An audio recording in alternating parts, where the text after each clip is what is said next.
بسم اللہ الرحمن الرحیم۔ السلام علیکم۔ شروع کرتا ہوں اللہ کے نام سے جس نے ہمیں بولنا سکھایا۔ دعا ہے کہ پروردگار آپ سب کی جائز خواہشات کو پورا کرے اور جو لوگ بیمار ہیں ان کو شفا یابی عطا کرے۔ ناظرین کرام، آج کی ہماری اس ویڈیو کا موضوع یونس علیہ السلام کا واقعہ بیان کرنا ہے۔ حضرت یونس علیہ السلام اللہ تعالیٰ کے نبی تھے۔ قرآن کریم میں ان کے بارے ایک سورت بھی موجود ہے جس کا نام یونس ہے۔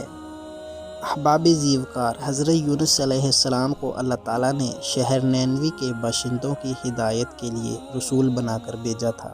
یہ موصل کے علاقہ کا ایک بڑا شہر تھا۔ یہاں کے لوگ بت پرستی کرتے تھے اور کفر و شرک میں مبتلا تھے۔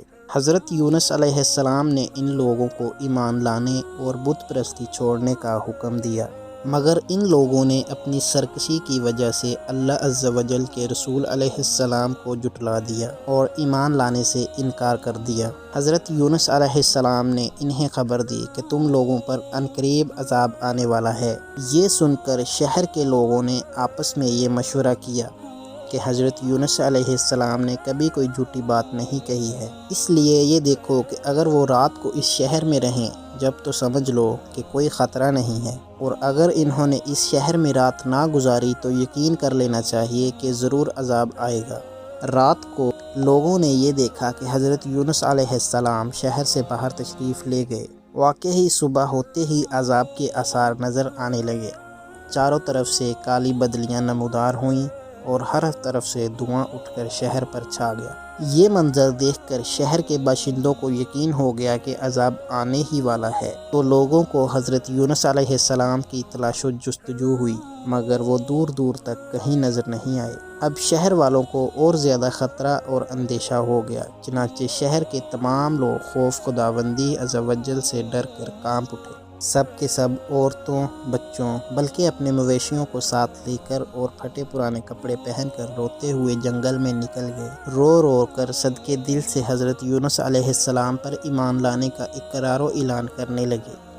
شوہر بیوی سے اور مائیں بچوں سے الگ ہو کر سب کے سب استغفار میں مشغول ہو گئے۔ دربار باری میں گڑ گڑا کر یہ وزاری شروع کر دی۔ جو مظالم آپس میں ہوئے تھے ایک دوسرے سے معاف کرانے لگے۔ جتنی حق تلفیاں ہوئی تھی سب کی آپس میں معافی تلافی کرنے لگے۔ غرض سچی توبہ کر کے خدائے عز و جل سے یہ عہد کر لیا کہ حضرت یونس علیہ السلام جو کچھ خدا کا پیغام لائے ہیں ہم اس پر صدقے دل سے ایمان لائے۔ اللہ تعالیٰ کو شہر والوں کی بے قراری اور مخلصانہ گریہ وزاری پر رحم آیا اور عذاب اٹھا لیا گیا۔ ناگہاں دھواں اور عذاب کی بدلیاں رفع ہو گئیں اور تمام لوگ پھر شہر میں آ کر امن و چین کے ساتھ رہنے لگے۔ اس واقعہ کو ذکر کرتے ہوئے خداوند قدوس نے قرآن مجید میں یوں ارشاد فرمایا ہے کہ ترجمہ تو ہوئی ہوتی نہ کوئی بستی کے ایمان لاتی تو اس کا ایمان کام آتا۔ ہاں، یونس کی قوم جب ایمان لائے ہم نے ان سے رسوائی کا عذاب دنیا کی زندگی میں ہٹا دیا اور ایک وقت تک انہیں برتنے دیا۔ مطلب یہ کہ جب کسی قوم پر عذاب آ جاتا ہے تو عذاب آ جانے کے بعد ایمان لانا مفید نہیں ہوتا، مگر حضرت یونس علیہ السلام کی قوم پر عذاب کی بدلیاں آ جانے کے بعد بھی جب وہ لوگ ایمان لائے تو ان سے عذاب اٹھا لیا گیا۔ عذاب ٹلنے کی دعا۔ طبرانی شریف کی روایت ہے کہ شہر نینوی پر جب عذاب کے آثار ظاہر ہونے لگے حضرت یونس علیہ السلام باوجود تلاش و جستجو کے لوگوں کو نہیں ملے تو شہر والے گھبرا کر اپنے ایک عالم کے پاس گئے جو صاحب ایمان اور شیخ وقت تھے۔ ان سے فریاد کرنے لگے تو انہوں نے حکم دیا کہ تم لوگ یہ وظیفہ پڑھ کر دعا مانگو، یا حی حین الاحیا و یحیی یحیی الموت و یحیی لا الہ الا انت۔ چنانچہ لوگوں نے یہ دعا پڑھ کر دعا مانگی تو عذاب ٹل گیا۔ لیکن مشہور محدث اور صاحب کرامت ولی حضرت فضیل بن عیاض علیہ الرحمت کا قول ہے کہ شہر نینوی کا عذاب جس دعا کی برکت سے دفع ہوا وہ دعا یہ تھی۔ بہرحال عذاب ٹل جانے کے بعد جب حضرت یونس علیہ السلام شہر کے قریب آئے تو آپ نے شہر میں عذاب کا کوئی اثر نہیں دیکھا۔ لوگوں نے عرض کیا کہ آپ اپنی قوم میں تشریف لے جائیے، تو آپ نے فرمایا کہ کس طرح اپنی قوم میں جا سکتا ہوں؟ میں تو ان لوگوں کو عذاب کی خبر دے کر شہر سے نکل گیا تھا، مگر عذاب نہیں آیا، تو اب وہ لوگ مجھے جھوٹا سمجھ کر قتل کر دیں گے۔ آپ یہ فرما کر حیرت سے شہر سے پلٹ آئے اور ایک کشتی میں سوار ہو گئے۔ یہ کشتی جب بیچ سمندر میں پہنچی تو کھڑی ہو گئی۔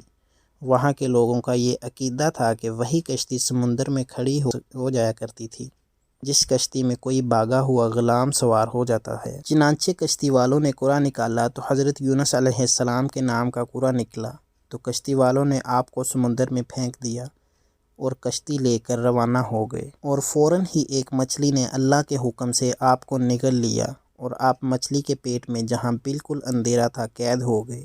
حضرت عبداللہ بن مسعود رضی اللہ عنہ نے فرمایا کہ یونس علیہ السلام اس مچھلی کے پیٹ میں 40 روز رہے۔ یہ ان کو زمین کی تہہ تک لے جاتی اور دور دراز کی مسافتوں میں پھراتی رہی۔ بعض نے 5 دن اور بعض نے 1 دن کے چند گھنٹے مچھلی کے پیٹ میں رہنے کی مدت بتلائی ہے، مگر اسی حالت میں آپ نے آیت کریمہ لا الہ الا انت سبحانک انی کنت من الظالمین کا وظیفہ پڑھنا شروع کر دیا تو اسی کی برکت سے اللہ تعالیٰ نے آپ کو اس اندھیری کوٹری سے نجات دی اور مچھلی نے کنارے پر آ کر آپ کو اگل دیا۔ اس وقت آپ بہت ہی نحیف و کمزور ہو چکے تھے۔ خدائے عز و جل کی شان کہ اس جگہ کدو کی ایک بیل اگ گئی اور آپ اس کے سایہ میں آرام کرتے رہے۔ پھر جب آپ میں کچھ توانائی آ گئی تو آپ اپنی قوم میں تشریف لائے اور سب لوگ انتہائی محبت و احترام کے ساتھ پیش آ کر آپ پر ایمان لائے۔ حضرت یونس علیہ السلام کی اس دردناک سرگزشت کو قرآن کریم نے ان لفظوں میں بیان فرمایا ہے۔ ترجمہ: اور بے شک یونس پیغمبروں سے ہے کہ جب بڑی کشتی کی طرف نکل گیا تو قرعہ ڈالا تو دھکیلے میں ہوا، پھر اسے مچھلی نے نگل لیا اور وہ اپنے آپ کو ملامت کرتا تھا، تو اگر وہ تسبیح کرنے والا نہ ہوتا ضرور اس کے پیٹ میں رہتا جس دن تک لوگ اٹھائے جائیں گے۔ پھر ہم نے اسے میدان پر ڈال دیا اور وہ بیمار تھا، اور ہم نے اس پر کدو کا پیڑ اگایا اور ہم نے اسے 1,00,000 آدمیوں کی طرف بھیجا، اور ان میں زیادہ تو وہ ایمان لے آئے تو ہم نے انہیں ایک وقت تک برتنے دیا۔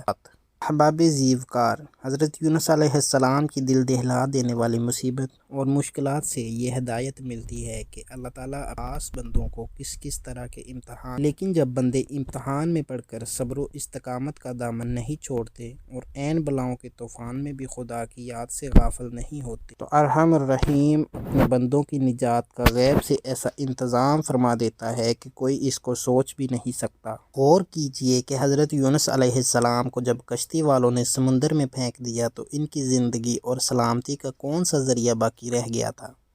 پھر انہیں مچھلی نے نگل لیا تو اب بھلا ان کی حیات کا کون سا سہارا رہ گیا تھا؟ مگر اسی حالت میں آپ نے جب آیت کریمہ کا وظیفہ پڑھا تو اللہ تعالیٰ نے انہیں مچھلی کے پیٹ میں بھی زندہ و سلامت رکھا۔ مچھلی کے پیٹ سے انہیں ایک میدان میں پہنچا دیا، پھر انہیں تندرستی و سلامتی کے ساتھ ان کی قوم میں اور وطن میں پہنچا دیا۔ ان کی تبلیغ کی بدولت 1,00,000 سے زائد آدمیوں کو ہدایت مل گئی۔ یہ بھی معلوم ہوا کہ توبہ استغفار سے عذابات اور بلائیں بھی ٹل جاتی ہیں، جیسے شہر نینوی کے لوگوں کے توبہ و استغفار سے عذاب الہی ٹل گیا۔ اس واقعہ کو صدقہ جاریہ سمجھ کر اپنے دوستوں کے ساتھ بھی شیئر کیجیے۔ دعا ہے کہ اللہ پاک ہم سب کو عمل کی توفیق عطا فرمائے۔